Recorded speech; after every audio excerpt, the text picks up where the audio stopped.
The Haunting of Room 406. In the heart of Reno, Nevada, tucked away from the neon-lit casinos and bustling nightlife, stood the Sierra Summit Hotel. Built in the 1920s, its Art Deco facade hinted at a bygone era of glamour. But locals whispered of the dark secrets buried within its walls, particularly about Room 406, a room where guests rarely stayed for long. Years ago, a young woman named Eleanor stayed in room 406 while waiting for her fiancé, a miner from Virginia City. The two had planned to elope, but he never arrived. Rumor had it that Eleanor, heartbroken and despondent, flung herself from the room's balcony on a cold winter night. Some claimed she had been pushed by someone unknown. Her death was officially ruled a suicide, but whispers of foul play lingered. Decades later, Eleanor's name was still spoken in hushed tones, her spirit said to linger in the hotel.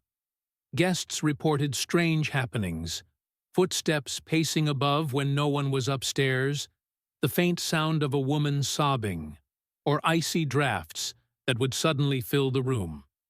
And then there was the mirror. The mirror in room 406 was ornate and antique, with a silver frame tarnished by time. Guests often reported seeing strange reflections in it, shadows that moved when no one was there, or a fleeting glimpse of a woman in a long, tattered dress. The first few hours passed uneventfully. The room was quiet, save for the occasional murmur of traffic outside. But as midnight approached, the atmosphere changed. The temperature plummeted, and the air grew heavy, as though the walls themselves were watching. Suddenly, the balcony door creaked open, revealing a figure standing in the shadows, a tall man with piercing eyes and a cruel smirk.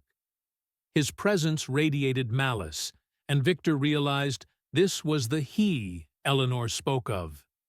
The figure began to move toward him, its steps deliberate and menacing. Victor grabbed his belongings and bolted, not stopping until he was safely in his car.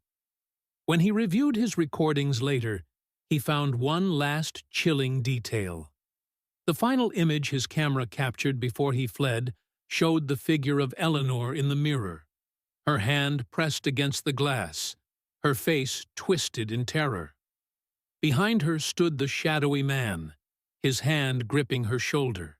The Sierra Summit Hotel still stands in Reno, but room 406 is no longer available for booking. The staff claims it's undergoing renovations, but those who know the story say otherwise. Eleanor's spirit remains trapped, and her tormentor, whoever or whatever he is, still lurks, waiting for the next unsuspecting guest.